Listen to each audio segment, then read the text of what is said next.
নমস্কাৰ বন্ধুসকল, মোৰ নাম উদয় আৰু আপোনালোকে চাই আছে এডুকেট ট্ৰেভেল। আজি নতুন আৰু এটা ভিডিঅ' লৈ আহিছোঁ। যদি ভিডিঅ'টো ভাল লাগে প্লিজ ছাবস্ক্ৰাইব কৰিব আৰু বন্ধু বান্ধৱীলৈ শ্বেয়াৰ কৰি দিব। তেনেহ'লে আজিৰ প্ৰথম কুৱেশ্যনটো আৰম্ভ কৰোঁ। আজিৰ প্ৰথম কুৱেশ্যনটো হৈছে পিংক চিটি বুলি কোনখন চহৰ বা ৰাজ্যক জনা যায়? পিংক চিটি বুলি কোনখন চহৰ বা ৰাজ্যক জনা যায় সুধিছে। অপশ্যন 4টাৰ ভিতৰত ইয়াৰ শুদ্ধ এনচাৰটো আপোনালোকে কমেণ্টত জনাব বুলি আশা থাকিল।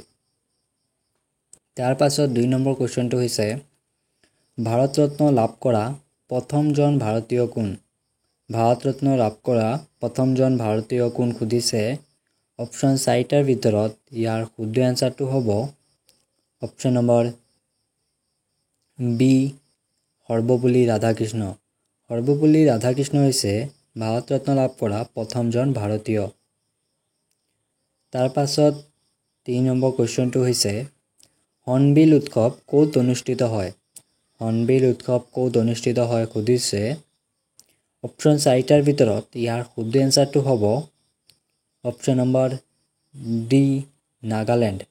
নাগালেণ্ড ৰাজ্যত হৰ্ণবিল উৎসৱ পালন কৰা হয়। তাৰ পাছত 4 নম্বৰ কুৱেশ্যনটো হৈছে ওড়িশী নৃত্য কোন ৰাজ্যত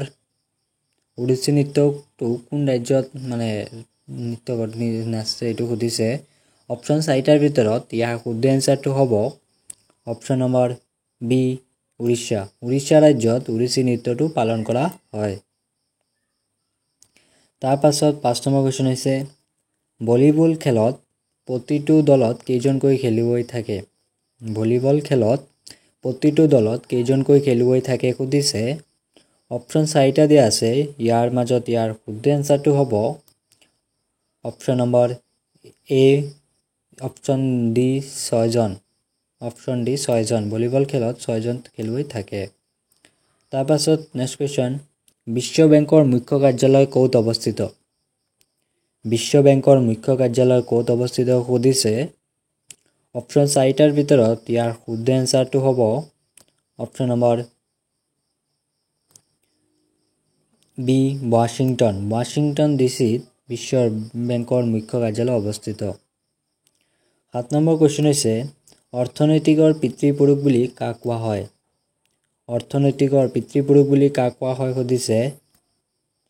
অপশ্যন 4টাৰ ভিতৰত ইয়াৰ শুদ্ধ এনচাৰটো হ'ব option number C option C Adam Smith. Adam স্মিথক অৰ্থনৈতিক পিতৃপুৰুষ বুলিও কোৱা হয়। অৰ্থনৈতিকৰ পিতৃপুৰুষ বুলি কোৱা হয়। 8 নম্বৰ কুৱেশ্যনটো হৈছে ভাৰতৰ নীতি আয়োগ কেতিয়া গঠন হয়? ভাৰতৰ নীতি আয়োগ কেতিয়া গঠন হয় সুধিছে।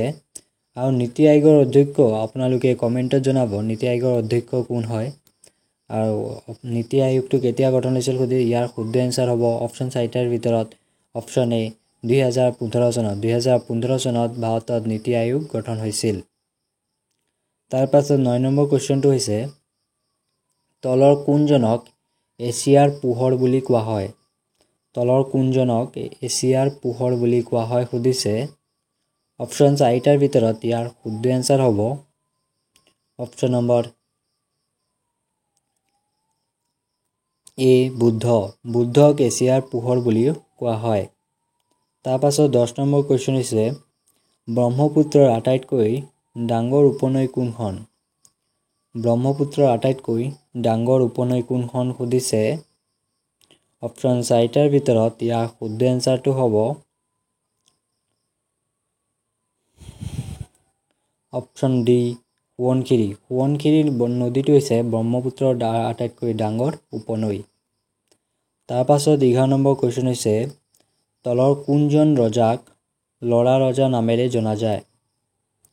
তলৰ কোনজন ৰজাক লৰা ৰজা নামেৰে জনা যায় সুধিছে। অপশ্যন 4টাৰ ভিতৰত ইয়াৰ শুদ্ধ এনচাৰ হ'ব অপশ্যন নম্বৰ চি চুলিকফা। চুলিকফাক লৰা ৰজা নামেৰে জনা যায়।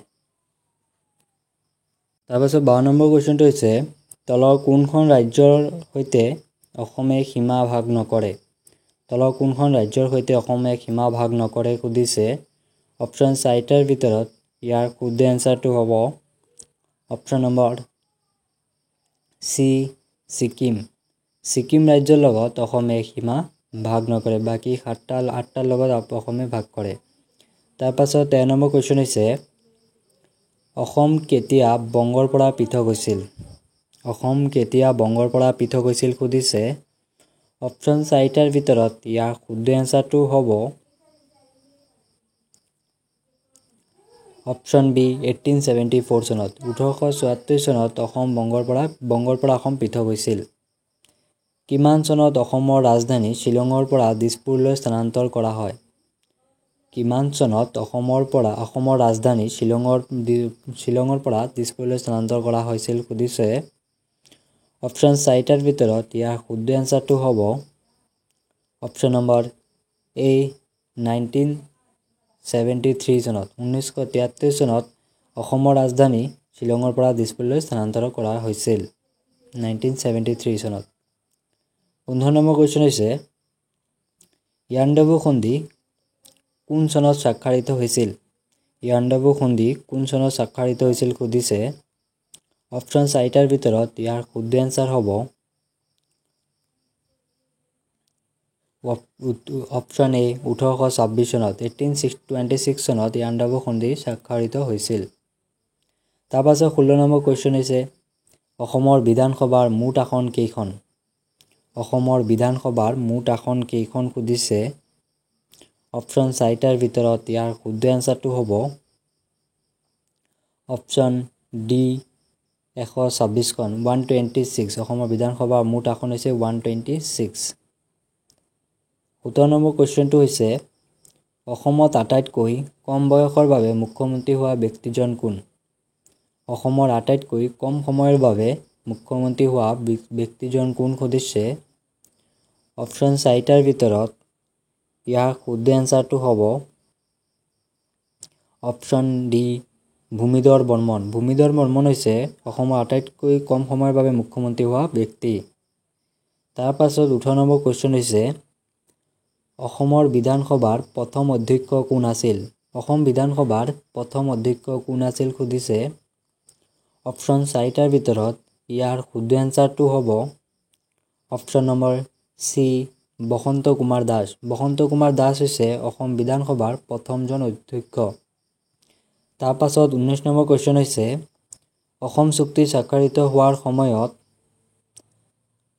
ভাৰতৰ প্ৰধানমন্ত্ৰী কোন আছিল অসম চুক্তি স্বাক্ষৰিত হোৱাৰ সময়ত ভাৰতৰ প্ৰধানমন্ত্ৰী কোন আছিল খুদিছে অপচন 4টাৰ ভিতৰত ইয়াৰ শুদ্ধ এনসাৰ হ'ব অপচন ডি ৰাজীৱ গান্ধী অসম চুক্তি স্বাক্ষৰিত হোৱাৰ সময়ত ভাৰতৰ প্ৰধানমন্ত্ৰী আছিল ৰাজীৱ গান্ধী আজিৰ শেষৰটো কোৱেশ্চন হৈছে অসম চুক্তি ফলস্বৰূপে গঠন হোৱা অসম তেল শোধনাগাৰটোৰ নাম কি অসম চুক্তি ফলস্বৰূপে গঠন হোৱা অসমৰ তেল শোধনাগাৰটোৰ নাম কি খুদিছে অপচন 4টাৰ ভিতৰত ইয়াৰ শুদ্ধ এনসাৰ হ'ব অপচন বি নুমলীগড় শোধনাগাৰ হৈছে অসম চুক্তি ফলস্বৰূপে গঠন হোৱা তেল শোধনাগাৰ আজিলৈ ইমানেই আগন্তুক ভিডিঅ'ত লগ পাম থেংক ইউ